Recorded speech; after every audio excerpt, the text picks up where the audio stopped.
Después de las guerras napoleónicas, los clanes escoceses de los Naismith y los Young emigraron a Canadá. Fruto de la unión de estos clanes nació el 6 de noviembre de 1861 en una granja de Almonte James Naismith. Faltaban 30 años para inventar el baloncesto. Su padre, John, se llevó la familia a un aserradero de Quebec en 1869. Un año después el fuego destruyó el aserradero y se quedaron sin dinero. El padre de Naismith murió a causa de las fiebres tifoideas que barrían los campamentos de madera. 3 semanas después moría la madre, Margaret. Era el día que Naismith cumplía 9 años. Volvieron a Almonte con su tío Peter Young. A pesar de la gran disciplina de este, Naismith dejó la escuela. Faltaban 15 años para inventar el baloncesto. Naismith tenía 15 años y decía que ya sabía suficiente.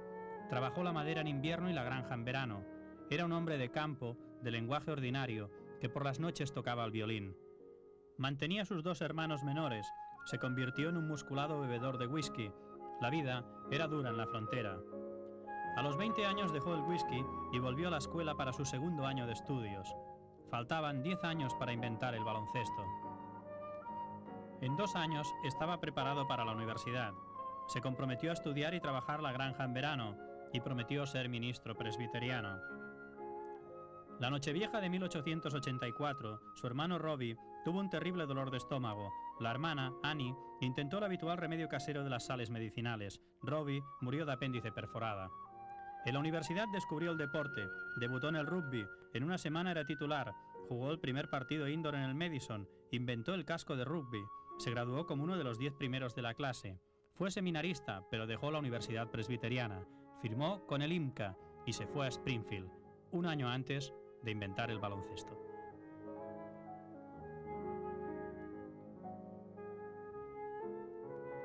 Naismith, necesitamos un juego que pueda ser practicado en el gimnasio durante el invierno. Entiendo, se trata de crear un juego distinto. Exacto.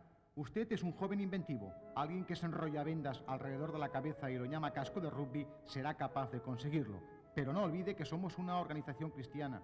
No quiero que esos chicos se maten ni hagan pedazos el gimnasio. De acuerdo, señor. Se lo daré en breve. 14 días después el baloncesto estaba inventado.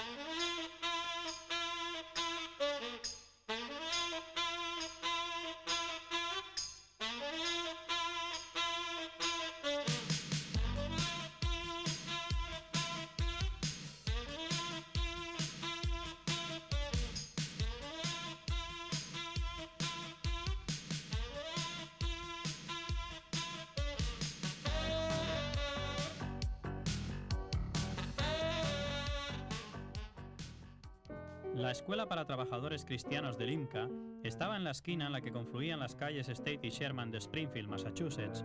En las 13 reglas ideadas por Naismith y que dicen escribió en una hora, no se hablaba del número de jugadores de cada equipo. Los alumnos de administrativo, llamados incorregibles por su escasa disposición a la práctica deportiva, jugaron el 21 de diciembre de 1891 el primer partido de baloncesto. Como eran 18, jugaron 9 contra 9. Naismith recurrió al bedel de la escuela, Pop Stevens, para completar los utensilios del juego. No tengo ninguna caja de madera ahora mismo, pero creo que puedo encontrar un par de cestos de melocotones. ¿Podrían servir?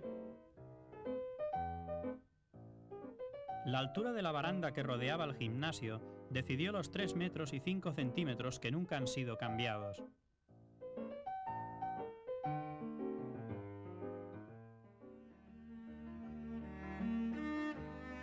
Existen diversas teorías sobre los juegos en los que pudo inspirarse Naismith para inventar el baloncesto, pero parece evidente que recordó un juego que había practicado de niño en Ontario, el pato en la roca.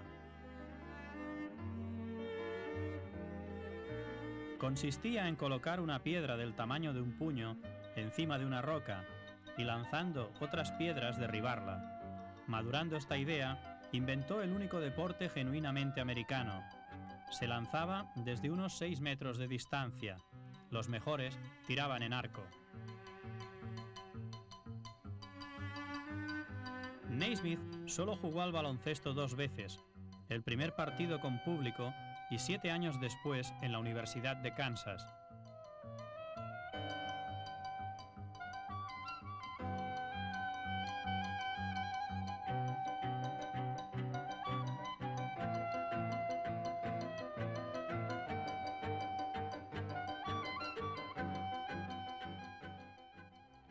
En aquel histórico primer partido, Eugene Levy de Redlands, California, y Duncan Patton de Montreal fueron los capitanes. También estaban los canadienses McDonald de Nueva Escocia y Archibald Thompson de New Brunswick. Frank Maham de North Carolina dio con el nombre adecuado para el nuevo juego. El primer enceste oficial de la historia lo hizo William Chase desde casi 8 metros. Naismith recomendaba entre 3 y 40 jugadores por bando. En el Carroll Institute de Washington jugaban 50 contra 50. El 11 de marzo se jugó el primer partido con público. Bob Stevens estaba en una escalera para sacar los balones. Varios incorregibles jugaron apasionados por el nuevo deporte. Los estudiantes derrotaron a los profesores 5-1. El autor del punto magisterial fue Amos Alonso Stagg, que posteriormente trabajó en el perfeccionamiento del reglamento. El director del colegio, Luther Gulick, fue de los que mejor jugó. Por los estudiantes, anotaron Ruggles 4 puntos y McDonald. Se construyeron las primeras canastas cilíndricas con malla de alambre y sin agujerearlas. Un año después se diseñaron las primeras canastas con aros de hierro y redes de cuerda trenzada. La primera vez que se cortaron las redes fue en el 1900. El público y los árbitros decían que no se veía bajar la pelota y se volvieron a coser. Los tableros aparecieron para impedir que el público cortara la trayectoria del balón con abrigos o paraguas. Primero fueron metálicos, luego de madera y al final de cristal. El balón fue en principio de fútbol, no se emplearon balones especiales hasta 1894 y se tardaron años en llegar al tamaño y modelo actual. El 22 de marzo de 1893, en el Smith College de Northampton, Massachusetts, jugaron las primeras chicas. No se permitió la presencia de hombres.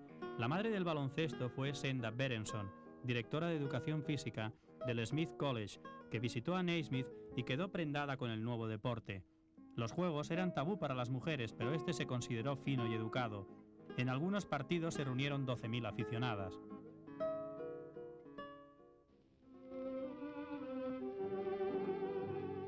Por primera vez se jugó en Europa en 1893. Mel Rideau, un graduado de Springfield, llevó el juego a Francia y con el soporte de Emile Tis, secretario general del IMCA en París, se jugó durante años en este gimnasio de la Rue Trevis, construido exactamente como era el de Springfield, que tenía unos 10 metros de ancho por unos 15 de largo. Las columnas que se ven siempre han estado y se jugaba con ellas en medio. Hasta 1894 no había líneas que delimitaran el terreno de juego y era tan grande como el recinto donde se jugaba, y no necesariamente rectangular, en muchos casos irregular.